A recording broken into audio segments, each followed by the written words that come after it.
الشیطان الرجیم بسم اللہ الرحمن الرحیم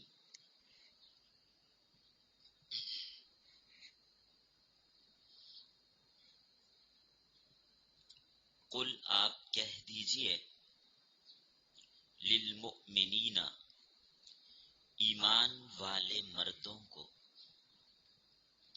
یغضوا من ابصارہم جھکائیں اپنی نگاہیں وَيَحْفَظُوا فُرُوجَهُمْ اور حفاظت کریں اپنے ناموس کی ذَلِكَ أَزْكَى لَهُمْ یہی چیز ان کے لیے زیادہ ستھری ہے، صاف ہے، پاکیزہ ہے۔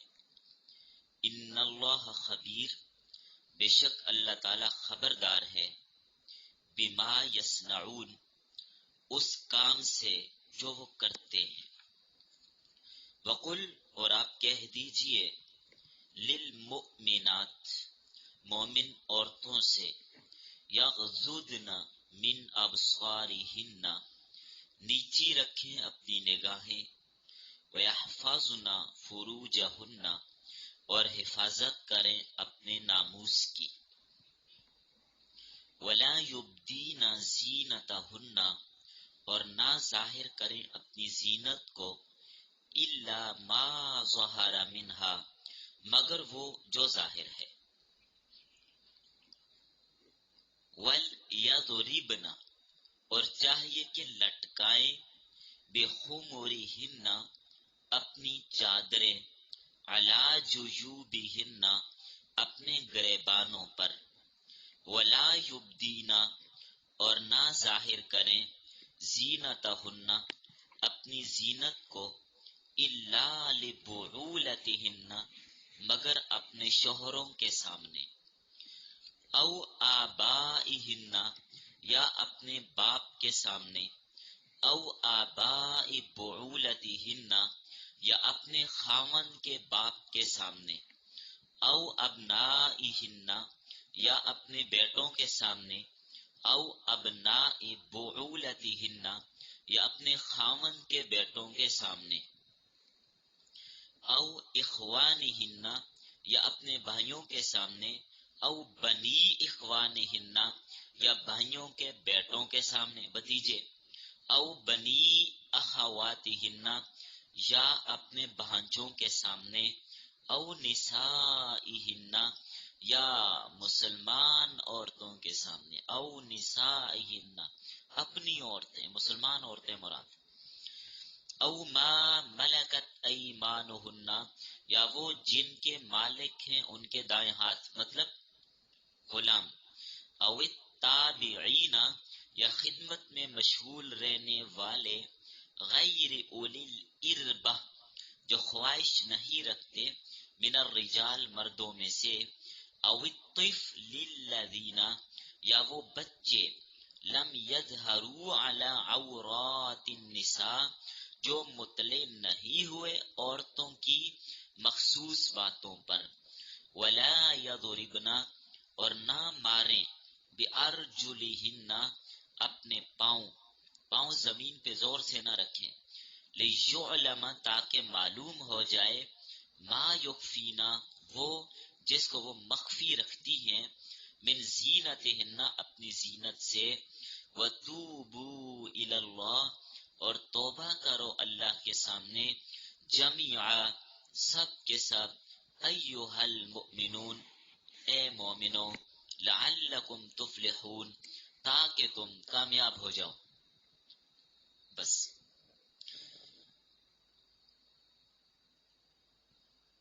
آیتیں تو ہم نے دونوں پوری پڑھ لی ہیں، لیکن یہ دوسری آیت میں بہت سارے مسائل ہیں، یہ پورے نہیں ہوں گے۔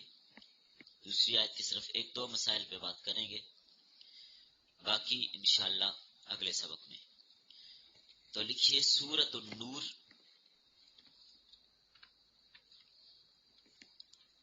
درس نمبر 7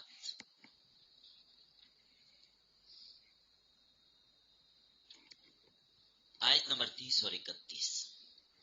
سبق کا عنوان حکم ششم متعلق نظر و بصر۔